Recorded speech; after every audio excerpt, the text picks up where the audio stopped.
Hi everyone, welcome to SR Academy. Fourth lesson, Thiran workbook la fourth lesson, ratio and proportion. இது mathematics. Seventh standard. ரொம்ப இம்பார்ட்டண்ட்டான topic. ஏன்னா ratios and ப்ரொபோர்ஷன்ஸை வச்சு எக்கச்சக்கமான கணக்குகள் வரும். இதனுடைய அண்டர்ஸ்டாண்டிங் ரொம்ப முக்கியம். First question, the ratio between the number of sides of a triangle and rectangle.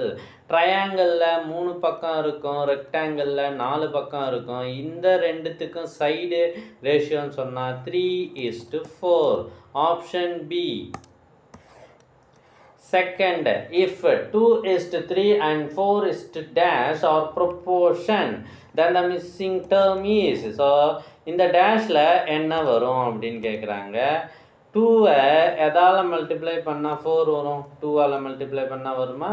அப்போ 3ஐயும் 2ஆல் மல்டிப்ளை பண்ணுங்க, நமக்கு 6 வரும். அப்போ ஆப்ஷன் ஏ தான் சரியான விடை. இதுக்கு முன்னாடி நாங்கள் போட்ட திறன் வீடியோக்கள் 100க்கும் மேற்பட்ட வீடியோக்கள் போட்டிருக்கோம். இது உங்களுக்கு வேணும்னா நீங்கள் செய்ய வேண்டியது முதல்ல நம்ம சேனலை சப்ஸ்கிரைப் பண்ணுங்கள், அதுக்கப்புறம் கமெண்ட் ஓப்பன் பண்ணுங்கள். ஃபஸ்ட்டு கமெண்ட்டில் உங்களுக்கான லிங்க் இருக்குது. இதில் 100க்கும் மேற்பட்ட வீடியோஸ் இருக்குது. அடுத்த கேள்வி, an equivalent ratio of 4:7.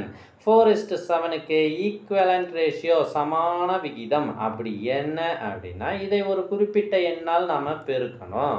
For example, first 2ஆல் multiply பண்ணால் 8:14 வருது.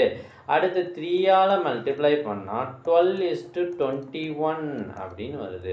ஸோ ஈக்குவலண்ட் ரேஷியோ 2 இருக்கே சார், அது ரெண்டுமே விடையில் இருக்குது. அப்போ இது ரெண்டில் எதை நீங்கள் குறித்தாலும் சரியான விடை. நீங்கள் ரெண்டுத்தையுமே குறித்து வைக்கவும். கடைசி கேள்வி, இதுக்கு முன்னாடி இதுவரை நம்ம வீடியோவுக்கு நீங்கள் லைக் பண்ணலன்னா உடனே லைக் பண்ணிவிட்டு உங்கள் ஃப்ரெண்ட்ஸுக்கு ஷேர் பண்ணுங்கள். If a man walks 2 kilometers in 15 minutes, then he will walk dash kilometers in 45 minutes. 15 நிமிஷத்தில் 2 கிலோமீட்டர் நடக்கிறாரு அப்படின்னா அவர் 45 நிமிஷத்தில் எத்தனை கிலோமீட்டர் நடப்பார்? அப்போ 15ஐ 3ஆல் பெருக்கணும், 45. அதே போல் 2ஐயும் 3ஆல் பெருக்குங்க, நமக்கு 6 கிலோமீட்டர் என்று வந்துவிடும். ஸோ ஆப்ஷன் சி தான் சரியான விடை.